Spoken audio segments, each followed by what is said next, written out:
అందరికీ నమస్కారం అండి.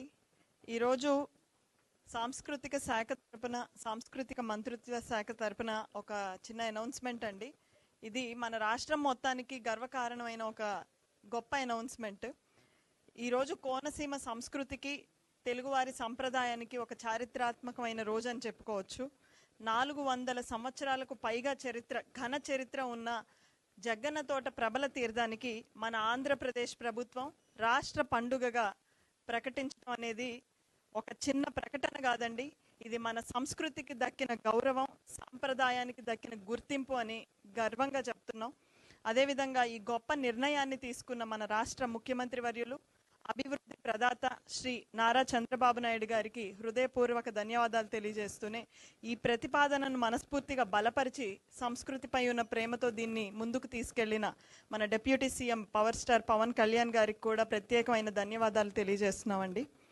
ఈరోజు జగ్గన్న తోట ప్రబల తీర్థం అనేది మన రాష్ట్రంలోనే అత్యంత ప్రాచీనమైన సాంప్రదాయాల్లో ఒకటిగా చెప్పుకోవచ్చు. దాదాపుగా 17వ శతాబ్దం నుండి ఈ రోజుకు కూడా నిర్విరామంగా 476వ సంవత్సరం అండి. ఈనాటి కనుమకి జరగబోయే జగ్గన్న తోట ప్రబల తీర్థం అనేది 476వ సంవత్సరం నిర్విరామంగా జరుగుతుంది. హిందూ శాస్త్రం ప్రకారం ఏకాదశ రుద్రులు ఇంతమంది ఒకే చోట వచ్చి కొలువై ఉండడం అనేది భూమండలం మొత్తం మీద జగ్గన్న తోటలోనే జరుగుతుంది. అది మన ఆంధ్రప్రదేశ్లో, మన కోనసీమలో ఉంది అనడం కేవలం కోనసీమ ప్రజలకి కాదండి, ఇది ఆంధ్రప్రదేశ్ మొత్తానికి గర్వకారణం.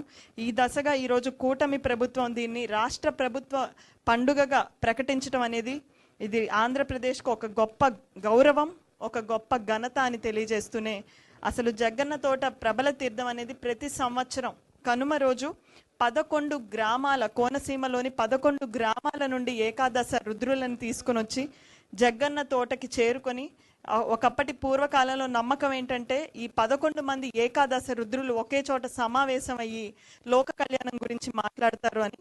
ఈ 11 గ్రామాలతో పాటు చిన్న చిన్న ప్రభలు కూడా ఒక 10-15 వస్తాయండి.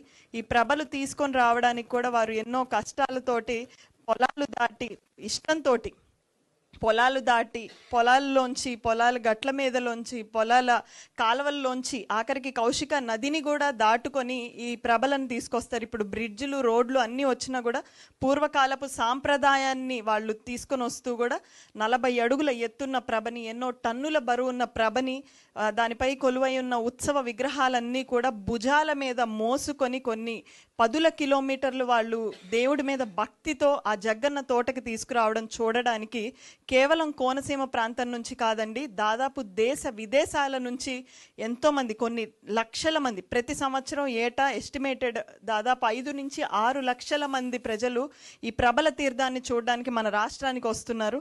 ఇటువంటి ఒక గొప్ప ఉత్సవాన్ని కేవలం మన రాష్ట్రంలోనే కాకుండా మన ప్రైమ్ మినిస్టర్ నరేంద్ర మోదీ గారు కూడా గుర్తించడం, అదేవిధంగా ఈ లేఖని మన రాష్ట్రానికి పంపించడం అనేది కూడా జరిగిందండి. శివకేశవ యూత్ అనేవారు వారికి రాసిన ఒక సందేశాన్ని సమాధానం ఇస్తూ ఈరోజు ప్రైమ్ మినిస్టర్ గారు కూడా దీనికి ఒక రికగ్నిషన్ ఇవ్వడం, అదేవిధంగా మన రిపబ్లిక్ డే పెరేడ్లో కూడా ఒకప్పుడు ప్రభని మనకి ట్యాబ్లు కింద తీసుకెళ్లడం కూడా జరిగింది.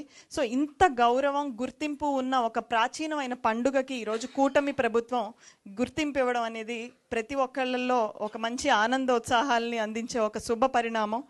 అదేవిధంగా ముఖ్యమంత్రి వర్యులు ఏది ఆలోచించినా విభిన్నంగా ఆలోచిస్తారు కాబట్టి దీన్ని కేవలం మన రాష్ట్రానికే పరిమితం చేయకుండా ఇంత గొప్ప ఉత్సవం ఈ దేశానికే ఒక గొప్ప తలమానికం. ఎందుకంటే ఇది ఇంటాంజిబుల్ కల్చరల్ హెరిటేజ్ కింద వస్తుంది.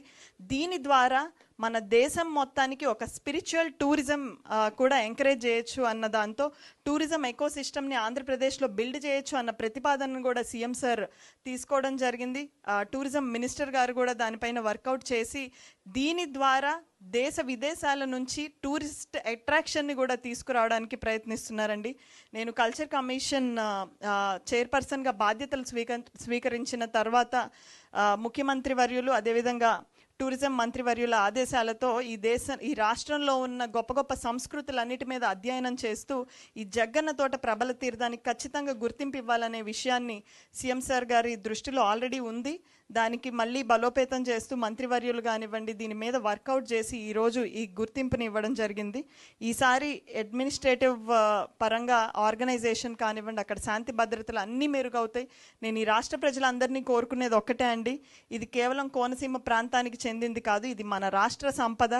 అదేవిధంగా మన సంస్కృతిని, మన రాష్ట్రంలో ఉన్న ఇలాంటి ఒక గొప్ప చరిత్రని మన పిల్లలందరికీ తెలియజేయాల్సిన అవసరం ఉంది.